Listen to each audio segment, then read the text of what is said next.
All right, Big Mike. So next, I want to ask you about this, man. There's another guy we've been hearing a lot about, man, from the OTF camp that we've heard shouted out in so many records. And look, King Von shouted him out. Lil Durk shouted him out. A guy by the name of Boonie Moe, man. Now, Boonie Moe ended up getting arrested and sentenced to 7 to 15 years for attempted possession with intent to sell or distribute, man. Now, it was alleged that he tried to sell some of the white stuff. It was under 10 grams. So, there's a lot of debate. Was it hard? Was it soft? What it was? But regardless, he's looking at 7 years with parole eligibility in about 3, eligibility to go up for parole in about 3. You know what I mean? So he's looking at a favorable deal in the situation if you really want to ask, if you ask a lot of people around it. But what did you think about it? Is he looking at that, or has he already got that time already? He's been sentenced that. Yeah, he's been sentenced to 7 years at the low, 15 years at the high, and then he's eligible for parole in 2028. Oh, he called it a blessing too. And he got 191 days good time. Oh yeah, that's damn near a blessing though when it comes to that type of. Yeah, that's what a lot of people said. You know what I mean? That's a blessing. So is that what you feel about the situation? No, that you feel me, when you dealing with street. I mean, he doing what he, you know what I'm saying? Doing what street do. He try to make some money. Like now, when it comes to Boonie Moe, what is your relationship with him, or did you know him at all? No, I knew of him, but I ain't never known him. Okay. Now, what's interesting is his story came out the same time as these other two stories that we had previously discussed, the OTF Boonie and the DJ Band story, all out of the same weekend, right? I don't know, man. Like, it just seems like a bad publicity campaign for OTF is being orchestrated right now. You know what I mean? Yeah, it is. Like, all like, you got people catching drug cases, murders, murder for hires. Like, it's like the FBI like having a field day right now. It seems like it, man. Mother, they having a field day with it. They going crazy with it. Like, they grabbing everybody. Everybody, like. Man, I wonder, man. So, I don't know. With it being a federal case, do you think it's a possibility they just already trying to, they can't taint the jury because that's illegal, but is it possible to use the media to have people already looking at OTF in a negative light, being able to draw that separation from it being a record label and to try to make it seem like more of a street organization? Yeah, because that's how they looking at it. It's not it is a record label. It's a real record label, but that ain't how the feds looking at it. They looking at that's an organization, and y'all use the music to try to cover it up. But you got people that's, you know what I'm saying? You would want the feds. You gotta believe the feds. You start playing, try to make something legit, like, and you still doing like crazy stuff on top of that. Mm-mm. Yeah, they seem to not play, man, and they don't like to give warnings either. You know what I mean? Like, it seems like your sentence, it'll be the craziest sentence in the world your first time according to their sentencing guidelines. But anything after that, it'll be like they're gonna come down with the hammer, no problem. Yeah, them fair numbers, boy. They be talking about, oh yeah, I'm sending you 700 months. Yeah, exactly. Yeah. They hit people with that. They be like, yo, 300 months, you got to go back and do the math yourself. Be like, oh, how much time is that? You know what I mean? That's a lamento. Yeah, that's usually how it comes out, man. It's like 120 months, 180 months, something crazy like that. You know what I mean? Crazy, man. But yeah, man, regardless of that, man, I want to move on to another question though, man. So, with that all in mind, I want to stay actually still in Chicago and ask you about another situation that happened recently, right? So there's a 600 member by the name of Dammo, who ended up getting buried this past weekend. You had 600 Breezy out there. You had a lot of people from 600 out there at the funeral. There was a whole bunch of videos going viral. Did you know 600 Dammo? And if so, what were your reaction to this news? Yeah, I go with Dammo. He from around the land. He used to be in Caveman building all the time. Me and brother hung out plenty of times. Like, yeah, that was my boy. But yeah, I mean, the situation, I ain't talked to him in so long. Like, I really ain't seen him since the last time I was locked up. But that situation, that show you just feel like, cause you was never really hearing bro name in the streets. Like, you was never really hearing his name. Never. Yeah, cause it's like he was one of those laid back. He always in the cut. You know what I'm saying? He just want some money.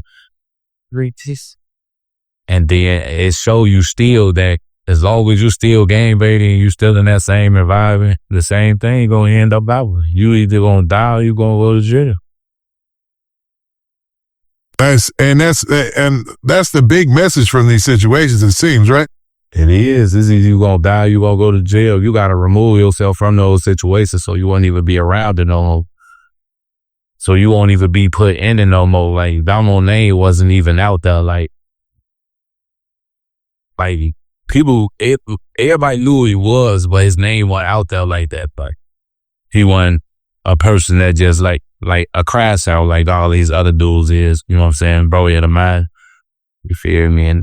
But it still just show you, like, just because you done calm down and you done, I ain't on this type of time no more. I'm doing this. I just want to make this money. Do this, do that.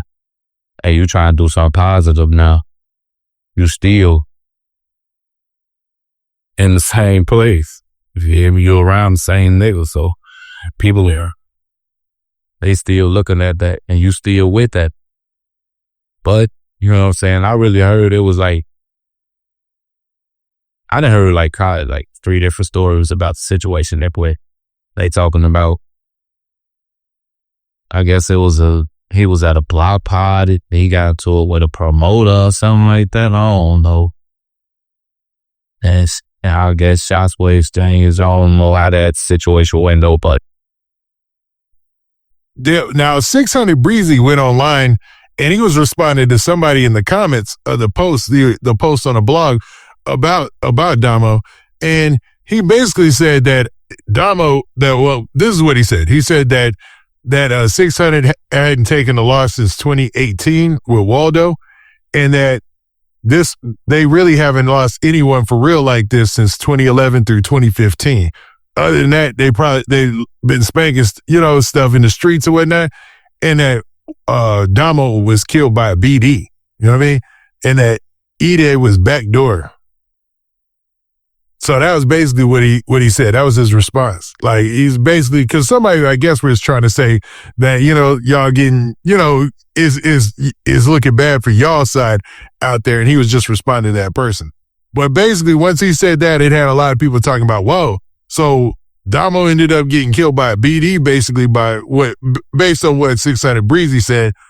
And right now, we're starting to see a lot of that with the whole Bloodhound and them and a whole bunch of different things going on through in Chicago. Now, with you hearing that just now, what did you think? Man, I don't know. He's saying you said this was 600 Breezy said? 600 Breezy said that. Yeah, this was a comment to somebody. It was a response to somebody. You know what I mean? So I'm not sure if this is accurate, and maybe it could have been doctored, but a lot of people have taken it and ran with it. That basically he said that Dammo had got shot by a BD. I don't know what he's talking about, but if that's true, then Dammo got backdoored. Then one of the guys is somebody that was 2-4 killed him. Then he got backdoored. For what? I don't know. Yeah, I don't know the accuracy of that. You know what I'm saying? Yeah, it's just with the like, is that from Breezy real page? Like, that's his real comment? Like, it looked like it, but crazier things have happened. You know what I'm saying? So I'll shoot him a little, bail or whatnot on the situation, because like I said, crazier things have happened where people have doctored stuff or made pretend pages and stuff like that? Oh yeah, I just seen these. So I was just wanting to bring it up straight from one of the blogs while we here, man. yeah, that'll be some. That'll mean there was some backdoor action that happened. But then there was another story where it was, I guess, a shootout between him and the promoter that they had a disagreement and so on and so forth on. Okay, so the story that you heard was a little different, that there might have been a situation with a promoter? Yeah, like I had seen it on, it was on YouTube, but I don't remember who it was that made the video. But it said something on it. I've seen several different videos with different comments about that. So, I don't know. It's hard sometimes to decipher what's real and what's not, because when it's something tragic like this, even though it happened a few weeks ago, it's there's always people talking about it. So this is the post. I wanted to make sure I brought this up. So it was 600 Breezy's official page. So this is what 600 Breezy said from his page on this blog, right? He responded by saying, "We ain't lost nobody since Waldo in 2018 on some beef. E-Day got backdoored. A BD killed Dammo. Mac died in jail. Police killed Mumu.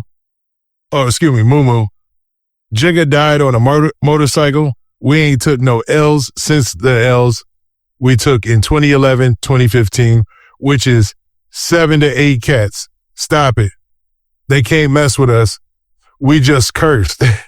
I hate to, and I'm not laughing at that. It was just wow that a lot of people say that. He said, "We just cursed. They 40 to 60 down and we good." So that was 600 Breezy. You know what I mean? Could the party promoter have been a BD? He could have. He could have. But I don't know. I guess. Then you say that's his real page, so, and that's what happened. It probably was some backdoor, or it probably wasn't even no backdoor. It probably was just a misunderstanding between two people. And so words probably was said. Somebody said something crazy. Yeah. Egos get in the way and them guns come out, man. Yeah. That's crazy, man. But for him to list off everybody, and the people are wilding because, he claps back at people like that. For him to list off everybody and everything that's happened so far in the street, people really, really, they play the keeping score game on the fan side. But from your perspective, you know what I mean? How do you view something like that? Keeping the score is crazy. Yeah, that's wild.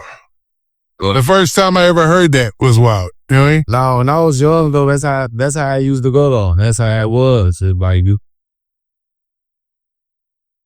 in the game, you banging. So we keeping up with the score. You feel? Like y'all lost way more people than we lost. That's how you know what I'm saying? That's how I used to think, but I don't need to be on that no more. I look at it now like, well, as I'm sitting here and I'm 35 years old. I just turned 35. I'm 35 years old and I'm sitting up here on my Instagram or something like that, talking about how many basically people's my hood and killed or something like that. Like, nah, I ain't doing that no more. I'm too old, bro. It's over with me. Yeah, like at a certain age, everybody, you know what I'm saying, ages out of all that. You know what I mean? Yeah, because how you look to be getting up there and you got kids and stuff that, like, how you look?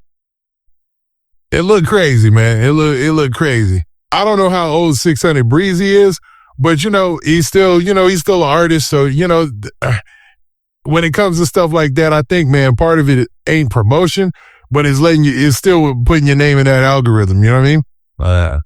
I think Breezy's still young. I don't know. I think so too. Yeah. I think he's still in this. I think so too. I think he's like still a young cat, right? Yeah, I think he in his 20s. Okay, yeah. And, Breezy's an artist out here, so it's just, it's a little different. Oh, yeah, for sure. Especially when your name's relevant. But all right, man, we'll get off that whole 600 Dammo situation, man. And, sorry for your loss. I didn't know that you had such a tight relationship. But also, before we do move from that, how did y'all meet? And how'd y'all relationship begin? We met when we were shorties, and we all used to be around at like the same people and stuff. Like his hood, he used to be in the Calumet building and shit. Like we all went to the same school. Yeah, bro, we really like met at school, and then we used to come over to the block. We used to be over there on their block. Like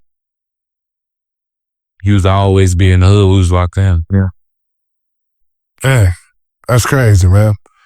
Sorry for your loss, man. You losing your homeboy and stuff, man. They ain't never good. You know what I'm saying? Even though y'all had a, relationship, we hadn't seen him in a while, but man, that's crazy, bro. It's the light.